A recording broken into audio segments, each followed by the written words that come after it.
Welcome, everyone. First, I hope that everyone is healthy and safe and doing what they need to do to stay that way. My name is Andrea Ray, and I have the pleasure to serve as the President CEO at the Chamber. And on behalf of our board and staff, welcome to our SMART Southside Mitigation and Recovery Task Force webinar today, where we're fortunate enough to be able to present an overview of PPP Round 2 with HomeStreet Bank. This copyrighted webinar is presented by the Seattle Southside Chamber of Commerce and may not be reproduced or retransmitted in any form without the express written consent of the Chamber. Thank you to our sponsor, South King Media. Scott and Teresa Schaefer have been tireless advocates for our community. As a small business themselves, they are dedicated to helping other small businesses grow, as well as keeping our community connected and informed. Scott is broadcasting this webinar live on Facebook now so that even more people are able to watch and join with us live and ask questions. We are also recording so that people who aren't able to join live can sit with the webinar later, watch and learn and access this very important information at their convenience. The Chamber will continue to produce webinars and virtual events on subjects impacting our community, and we hope you'll join us again in the future. You can register for all of our webinars and virtual events on our website, seattlesouthsidechamber.com. We know providing opportunities to share information and connect will make our community stronger and more ready for recovery. We hope that you are able to join us for more of these opportunities. And if you or your company is able to donate to support the work, even $1 brings us closer to recovery and helps keep our small nonprofit strong and able to serve our community. Thank you. A couple notes on some Zoom housekeeping. So again, this is a Zoom webinar. So those that are joining us on Zoom, you are not able to share your screen or start your video. You can type questions for our panelists into the Q&A function there at the bottom of your screen, and we can answer those questions live. If you are joining us on Facebook Live and you have a question for one of our panelists, you can go ahead and type that into the comment section right underneath the Facebook Live broadcast, and we will do our best to get to those at the end of the program. And now it is my pleasure to introduce Bob Livingston and Brian Salva from HomeStreet Bank. We are so grateful that the both of you made the time to be with us this morning and walk us through some of our top questions and key things to remember when businesses are applying for or thinking about applying for the PPP. So Bob, take it away. I'm here from HomeStreet Bank at the Tukwila branch, and I've been in banking about 25 years. And about 8 years with HomeStreet. And this is our second year working with PPP. And I'm joined by Brian Salva. Brian is one of our vice presidents and commercial loan officers. And Brian was very involved with PPP last year. And Brian, would you like to say a few words about that? Sure. Yep. Like Bob said, my name is Brian Salva. I am a commercial lender at HomeStreet, and my primary focus is SBA. And of course, the PPP program falls within that SBA category. And this is, like Bob mentioned, this is our second time being able to provide these loans to our customers and the community that we serve. And it's a lot of work. There's a lot of nuances to it, but the end result's been very positive for the businesses that bank with us. So one thing I want to mention on the get-go is about PPP. Sometimes it's real easy to be cynical about government programs. We've all, heard stories about disorganization and things don't work from government. But I think part of the good news about PPP is it's a program that has worked. It's been incredible to see how swiftly the SBA and banks have worked and have gotten millions and millions of dollars into the hands of small business. This year, it's feeling more organized for everyone from the SBA and for the banks as well, as we understand the program. So I think there's some important differences this year to give people confidence about the program. First of all, bigger players cannot apply. This was part of the problem last year when a lot of the very biggest companies, there was this perception they had swept in and took all the PPP dollars, and smaller and medium-sized business had to wait. And that was corrected this year. That was heard by the SBA. And so this year, publicly traded companies cannot apply. Companies with more than 300 employees cannot apply. Companies that did not experience at least a 25% downturn cannot apply. So this has left more funds, more funding in the program for medium and small sized businesses. And at this point, we have confidence that there's going to be an adequate funding for everyone. And you have until the 31st of March to apply. And Brian, did you have a few things you want to say about that? Sure. The deadline is March 31st. The allocated budget for the second round of PPP is somewhere around, I think, 290 billion. And through the end of January, the SBA has reported that they've lent out, I think there's about 73 billion. So there's a lot of money still left for businesses to apply. And that represents about 900 loans with an average loan size of somewhere around $90,000. So it's definitely going in the hands of the small businesses around the country. Okay, so I want to talk a little bit about, just back up, what is PPP, to give everyone an overview. There are two main kinds of disaster loans from the SBA. There's the PPP and the EIDL. And we are encouraging customers to look at both loans. They have different advantages and disadvantages. But I have customers here at HomeStreet Bank that are doing both, and they are having success. The EIDL, the Economic Injury Disaster Loan, this is the SBA's traditional last disaster loan to business in times of natural disasters. So this is rolled out in times of hurricanes or earthquakes. It has been rolled out for the pandemic. However, it is a loan and it must be repaid. If you're going to apply for an EIDL loan, you apply at the SBA. The banks do not process these, so you're going to be working directly with the SBA, and you apply at sba.gov. The repayment terms are generous.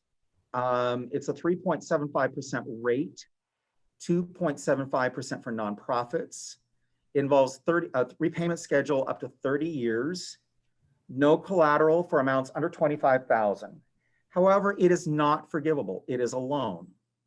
There was some targeted advances that were forgivable last year, and that may be coming back, but it isn't a part of it right now. And go ahead and next screen, please.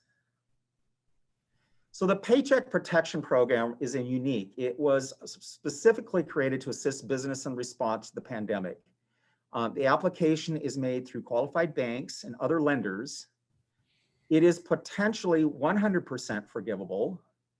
And to be forgiven, funds must be used over an 8 to 24 week period, with 60% going towards payroll and the remaining funds spent on rent, utilities, mortgage payments, and interest on debt. And the loan amount is calculated on your monthly payroll or other documented income for self-employed business owners. So who can apply for PPP? Corporations, partnerships, LLCs, sole member LLCs, sole proprietors, nonprofits, 501c3, and this year 501c6, faith-based organizations, veterans organizations, and independent contractors receiving 1099 income. One important thing to remember is that you must have been in business on or before February 15th of 2020.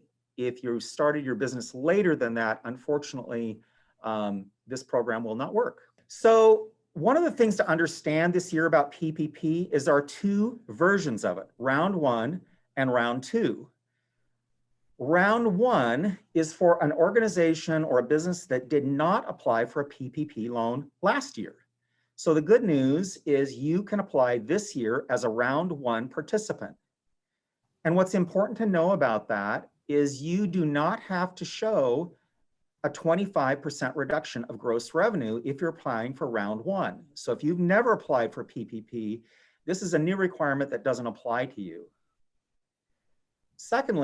Thirdly, you can use either your 2019 or 2020 payroll to calculate your loan amount. And what difference does that make, or why should that make a difference? We'll talk about that a little bit more, but for some organizations pre-COVID, their 2019 payroll was higher. So they want to use that because they'll allow them to calculate a higher loan amount. But the other version of round two is round two PPP. This is for organizations that did apply last year and now want to apply again this year. And there's a few different requirements. The biggest one is that you have to show a 25% reduction of gross revenue. And we'll talk a little bit more about that later in the presentation.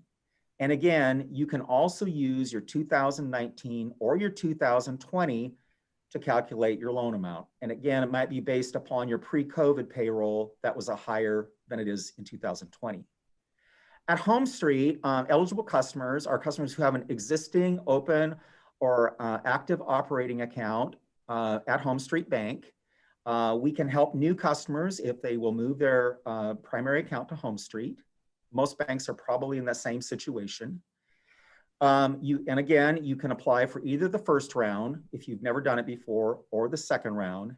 And like I said, you can use your 2019 or 2020 payroll to calculate. The first draw, if you have not applied for PPP before, the same rules will apply as they did last year. The loan is calculated on 2.5 months of payroll expenses, and your maximum loan amount is going to be $10 million. For the second draw participants, you must have already received your first round PPP loan and you've used the money. If you have not received forgiveness from your bank, that's okay. You can still go ahead and apply for your second round. And as we said, the biggest difference this year is calculating the 25% gross revenue reduction. Another important difference is what industries have is the NACIS code. It's a coding the government uses to classify businesses. This year, if your NACIS code begins with a 72, and that's normally bars and restaurants and other entertainment venues, your calculation for your PPP loan amount is 3.5 rather than 2.5 monthly payroll expenses. So this was intentionally targeted so that restaurants and bars who have been deeply affected by the pandemic and shut down can have an extra advantage. And the maximum loan amount this year for all PP second draw loans is $2 million. In order to receive a second draw loan, borrowers have to show a reduction in revenue of 25% or more. Borrowers can evidence that in several different ways. And at this point, Brian, would you like to walk them through the different scenarios of how you document that gross revenue reduction?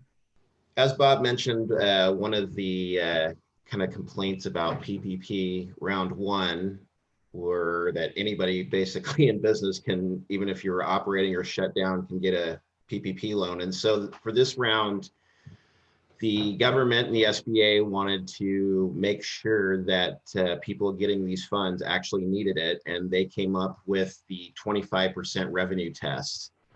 And I guess there's really just, I mean, the two simplest ways to determine if you're eligible is on a quarter-to-quarter basis or a full year. So for example, in 2019, you can take a quarter, for example, quarter one of 2019, and you look at your revenue for that year, and then you'll take quarter one of 2020 and look at the revenue of that year. If 2020 is 25% less than 2019, you're eligible.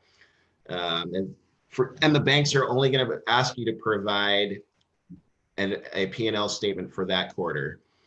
If for some reason you don't do quarterly statements for your business, you are able to submit a 2019 tax return along with either a 2020 tax return or I think some banks are even taking a 2020 P&L company prepared and measuring it from the full year.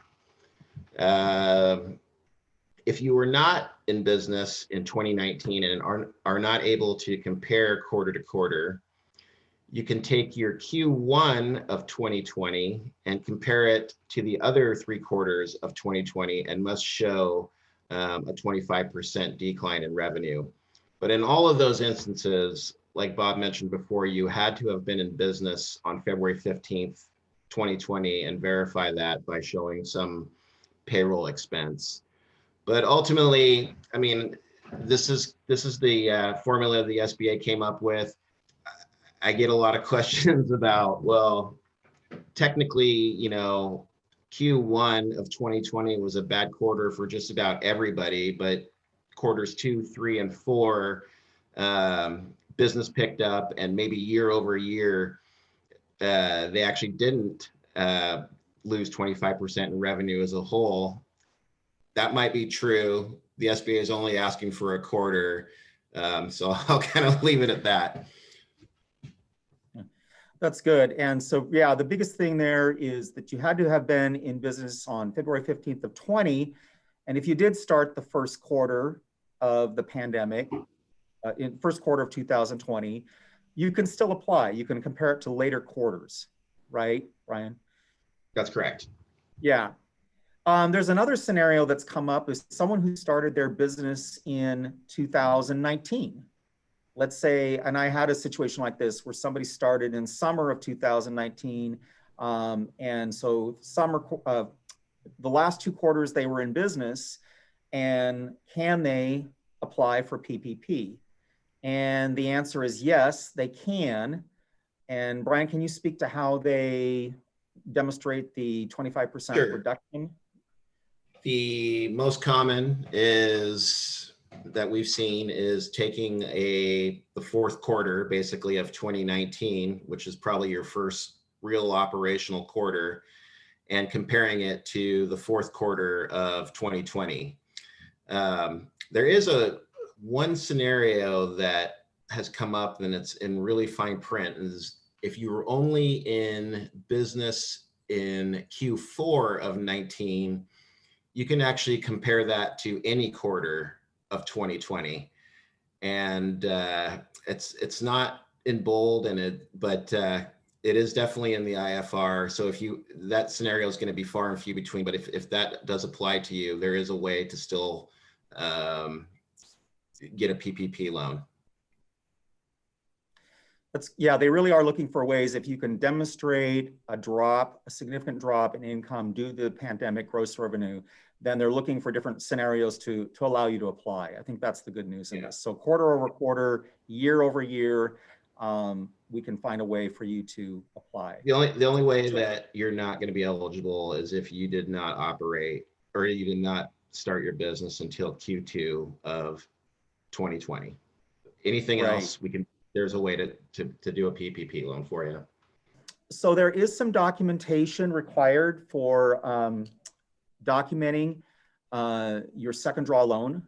And this is related to the revenue reduction.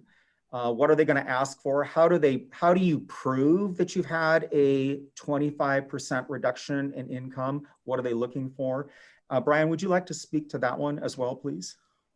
Sure. The most common documentation that's going to be required is typically 4 quarters of 941s from either 2019 or 2020.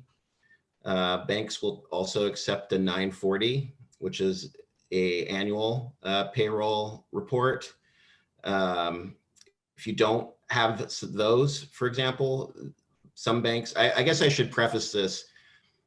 While there is guidance provided by the SBA, banks do have the option to require certain documentation that maybe another bank doesn't.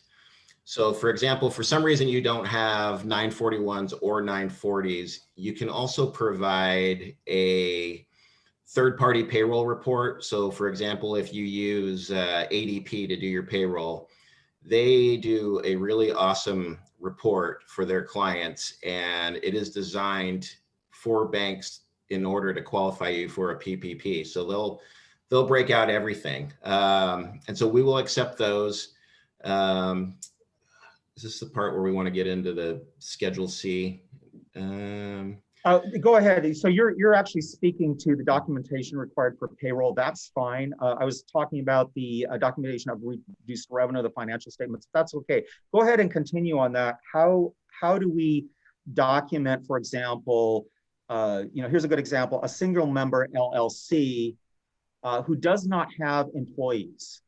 That's a real common scenario. I've had people say, I don't think I can apply for PPP because I don't have employees myself. It's just me running the company. Sure. There is this really simple calculation to figure out if you qualify for a PPP loan. Most single member LLCs are going to have a Schedule C in their 1040 tax return. You'll get the Schedule C, you'll look at, I think it's line 31, which is net income, and you divide that by 12 and you times it by 2.5, and that will be your PPP loan amount. This assumes no employees. If you do have wage expense, then you can also include that in the calculation. But in that scenario, the net income averaged out is going to be your PPP loan amount. And that also includes sole proprietors, obviously. Sole proprietors and LLCs. We deal with one of the most common business structures is single member LLCs. And I think we get some of the most questions about this. Single member LLCs do not have employees, or single member LLCs that have 1 or 2 employees, and then discovering that they're going to use both, not only their income, but their employees that they're paying that income as well to calculate their PPP amount. I do also want to mention there is some companies do not have either the 941s or the 940s because they have their payroll done through a PEO, which is a professional employer organization. And typically those PEOs will provide the businesses with a report similar to ADP, and banks should accept those in lieu of the 941s and 940s. So most companies are going to have the 941s and 940s to provide to a bank. If you don't, there's a couple other exceptions that we can do to make sure that you still get your loan. Right. And so we work with business owners and looking at their tax returns, but we always encourage them to work with a tax professional, a CPA or other tax professional, to help people determine what income they can qualify for their PP loan amount. I'm going to go back to the screen, the required documentation for showing a 25% reduction. Generally, if your PPP loan amount is going to be over 150,000, we're going to be looking for at least your company prepared quarterly statements, and you might be having a tax professional prepare those for you. You might be preparing those yourself from QuickBooks. But if your loan amount is over 150,000, we're going to be looking for some financial statements to show that you had that quarter over quarter or year over year 25% reduction. For loans under 150,000, we're strongly recommending that you be able to produce that. We understand that sometimes smaller companies don't do quarterly statements that formally. So we will be looking for that documentation. It's not absolutely required, but it will be required when it comes time to apply for forgiveness. So we're strongly encouraging that you get that ready, but this exception is allowing smaller companies to get their documentation together and still go ahead and apply for the PPP. So I just for a quick overview of a PPP loan scenario, I made a fictitious example of a business. And we'll just walk it through it. We'll illustrate a couple of points. How much can you calculate your PPP loan amount? Our fictitious restaurant is called Seattle's Best Restaurant. It's a single member LLC owned by Jessica Wynn. And in this scenario, she received a PPP round 1 loan, and now she wishes to apply for a PPP round 2. In our scenario, she has 4 employees and she has 2 1099 independent contractors. She reported on her Schedule C $135,000 in personal income. She paid her 4 employees a total of $200,000. This was based on her 940s and 941s. And she had 2 1099 independent contractors that earned $50,000.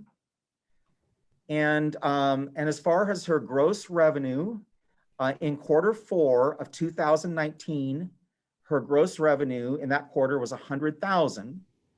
And if she compares that to Q4 of 2020, the gross revenue was $50,000. So the question is, can she qualify? And what will be her PPP loan amount? Well, the first thing will be the revenue reduction. So she already has applied for PPP round 1. So for PPP round 2, we look at her Q4 gross revenue, which is $100,000. In Q4 of 20, it was $50,000. She's demonstrating a $50,000 quarter over quarter reduction, or 50%. So she meets that requirement, so she can apply. Now, in calculating her loan amount, we can only include the first 100,000 of her income. So anything over 100,000 will not be counted. So in this case, this is for all high wage employees in a company. You can only calculate the first 100,000. So we'll use that. Her payroll expenses on her 940, 941s that she documented were 200,000. So that's a total of 300,000. And then as far as her 1099 employees, I'm imagining if she had a guest chefs or something like that, people who are independent contractors, she cannot use those. If you're a 1099 employee, you can apply for your own PPP, but Jessica cannot count those wages. So in this case, we're going to say her total eligible loan amount, the calculation we use is 300,000. We'll divide that by 12 and then multiply it by 3.5. And we're multiplying it by 3.5 because she's a restaurant and her NACIS code begins with a 72. And so her multiplier is higher than the normal 2.5. And that gives her a PPP loan amount of $87,500. If she was not a restaurant, that calculation would be $62,500. And she can now use these funds. Once she receives them, she can use them and spend them up to 24 weeks. This was real important for restaurants. During last year, what we discovered was it was hard for restaurants to make use of PPP funds if they were shut down and you had to use 60% of it on payroll. It was hard to bring people back and pay them when you couldn't bring in any revenue. So they extended it that you could use it up to 24 weeks. And this helped a lot of businesses, including restaurants, that they had a longer time period to use those PPP dollars, because obviously we want to bring people back, but we also want the business to be able to generate income and generate revenue with those dollars. And so that is our loan scenario. Everybody has a different one, but that was just one scenario I wanted to illustrate how it's calculated. And Brian, do you have anything to add to that scenario? I wanted to mention on the first round, you had to use 60% for payroll and 40% could be used for utilities, mortgage interest, and lease your rent payments. For round 2, they still have maintained the 60-40, but there are additional expenses that you can use the 40% on that were not there in round 1. For example, there's some operating expenditures that you can use the PPP funds on, software, accounting needs, human resources, uninsured property damage costs from 2020. Some of our Seattle businesses have those. You can actually use PPP funds for those. Supplier costs, which is a big one. And then anything any costs that you might accrue from protecting your workers from COVID are also included in that 40%. And so those are 4 different items that are eligible for this round that were not eligible for PPP 1. Okay, good. Thank you. Thanks for that.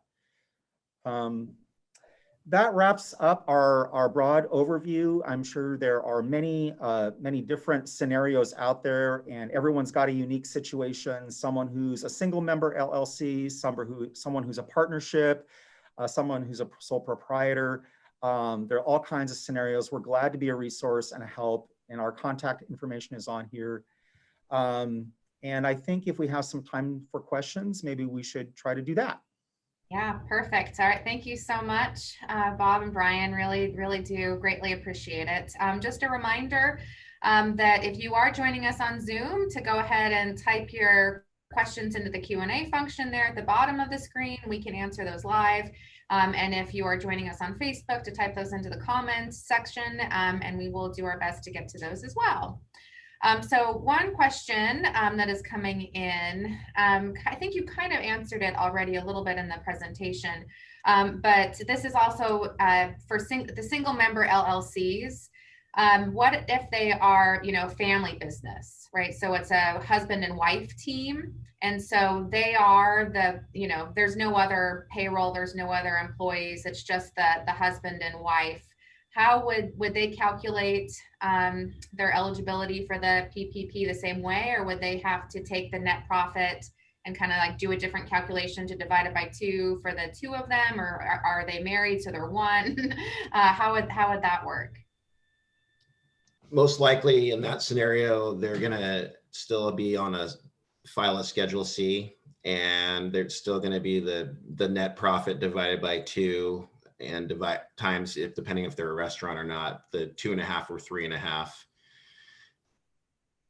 Unless they were unless they were both 50% owners of an LLC, then they'll probably file another tax return, which is, if they serve as a partnership or a corporation. But in that scenario, the only thing that qualifies is actual wages and expenses.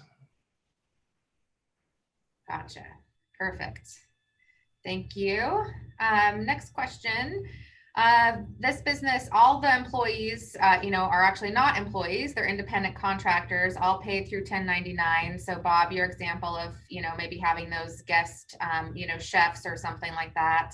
How are they included in the eligible payroll calculation? Yeah, unfortunately, we get that one probably more than any. And they are not, because each of those independent contractors file their own tax return, and most likely in a Schedule C. And so they can each, in that scenario with the restaurant, they can each go into apply for a PPP loan with their $50,000 that they earned, or however, if they've worked at other restaurants. But yeah, so they can get their own PPP loans because they're technically their own business. Right. So in that scenario, the owner would do their PPP for themselves and then encourage the 1099 independent contractors to do their own PPP. Correct. And that's how that would work. Correct. Perfect. Next question. This is a self-employed contract employee. They do some freelance technical writing for various companies, and so receive 1099 income. They earned approximately $120,000 in 2019 and did not do the PPP in 2020. Can they apply for the PPP now? Yep, same scenario as the last question. The only difference there is they're going to have to cap their income at 100,000. So line 31, 100,000 divided by 12 times 2.5. Perfect. I feel like we should just have that calculation on our website.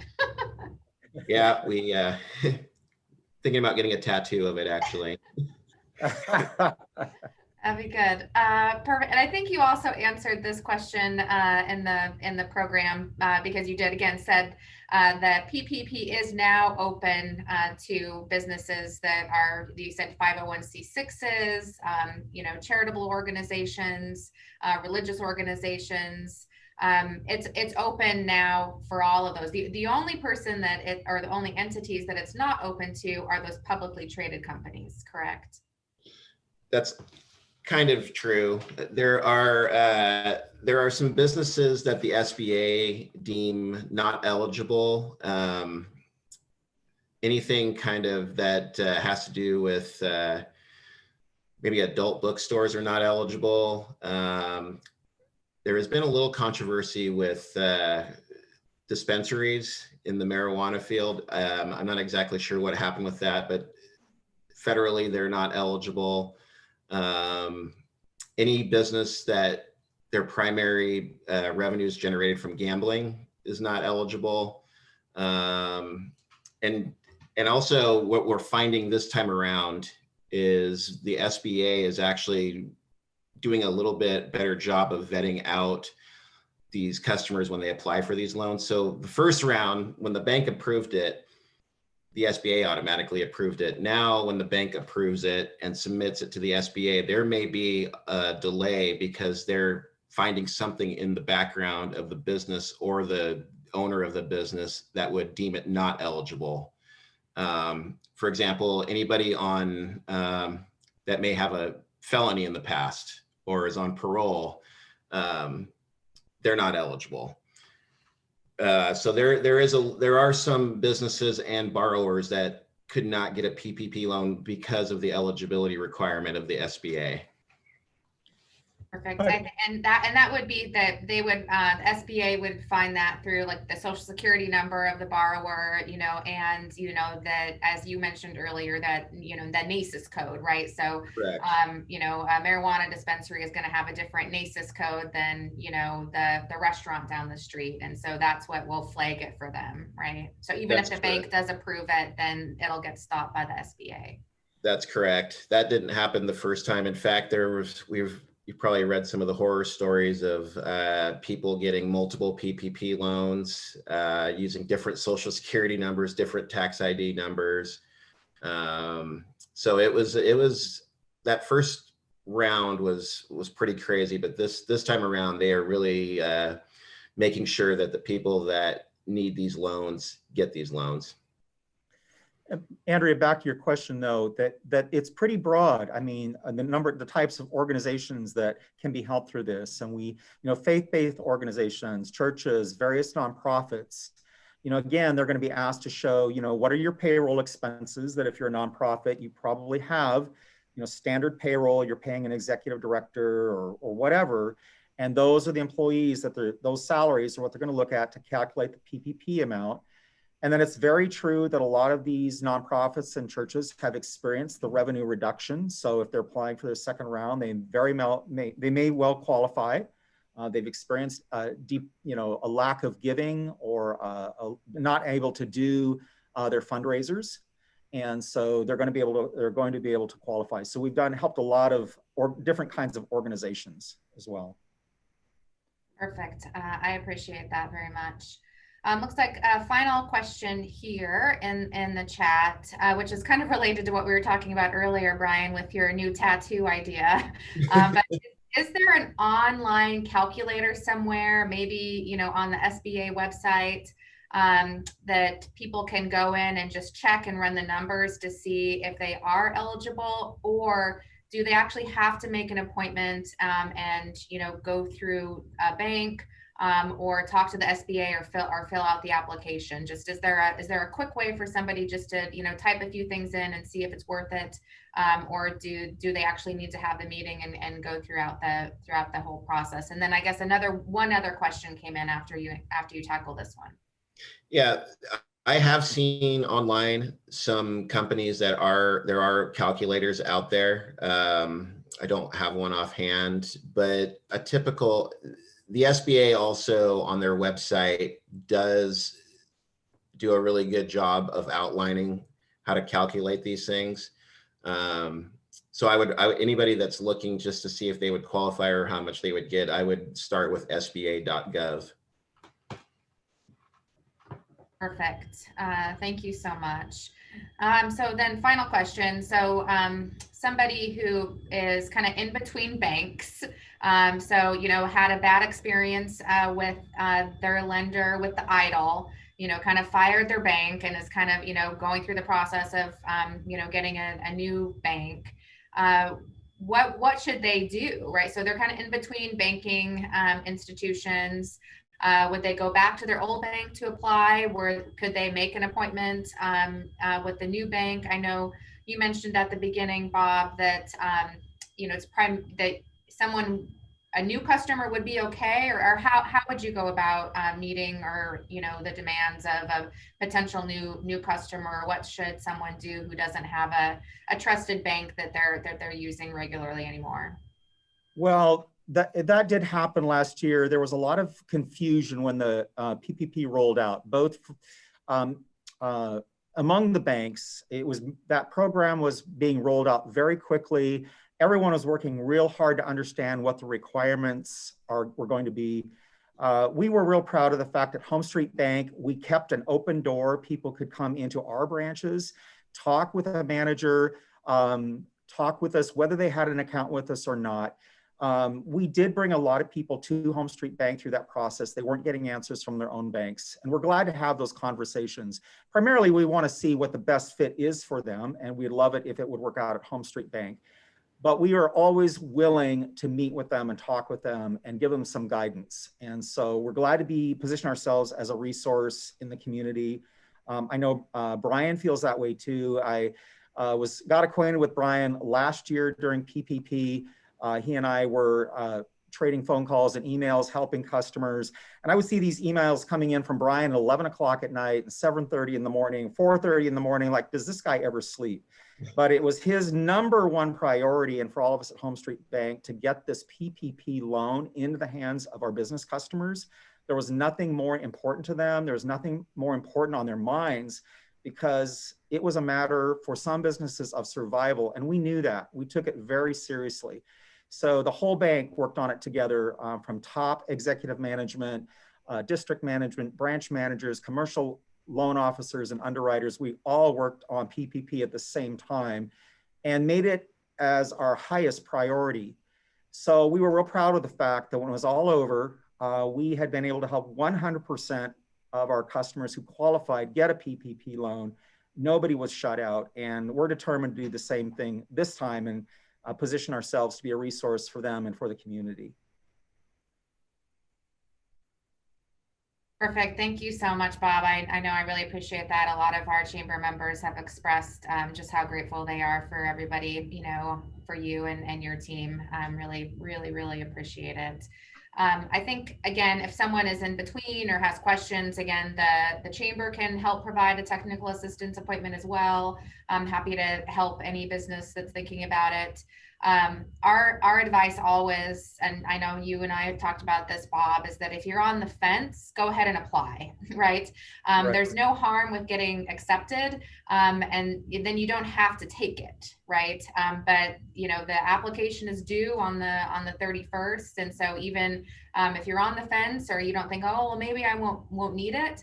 If it's one thing that this pandemic has taught us is that, be prepared for the unexpected, right? And you might Right. think that things are going to get better, but, a little bit of extra, cash, for your cash flow, is good, sound business advice. Would you have any other final thoughts before we close out this morning? I do. I wanted to just revisit the ineligible business question again, because I want to make sure that I list them all. Ineligible businesses. So if you've defaulted on an SBA loan in the past or any federal loan, you are ineligible. Employees located outside of the United States do not count towards your PPP calculation, or a foreign business.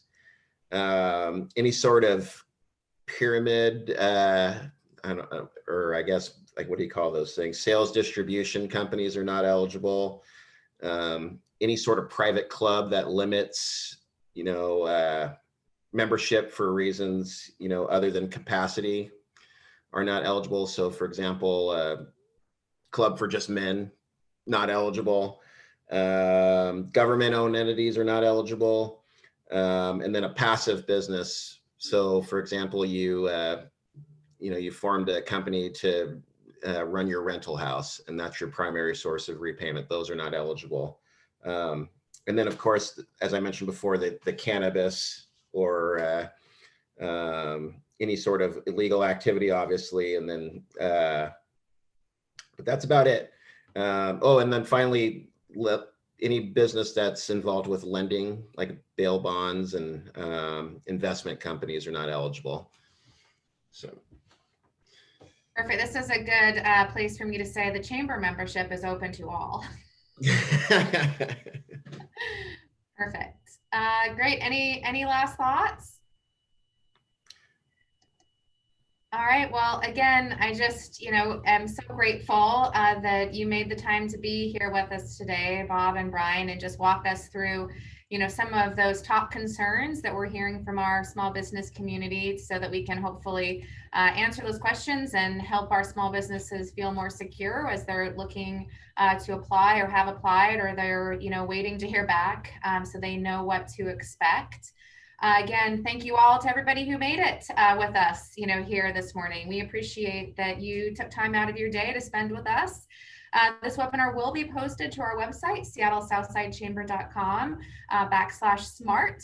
So you can go directly there to rewatch the webinar and also donate and contribute to our work so that we can continue to serve our community. And we are so grateful and appreciate all and every contribution. Thank you again so much to Scott and Teresa Schaefer from South King Media for helping us produce this live broadcast this morning. You can also find more information about future events coming up on our website, again, SeattleSouthsideChamber.com. Again, thank you, everyone. Please stay healthy, stay safe, and we'll see you soon. So bye. Thank you.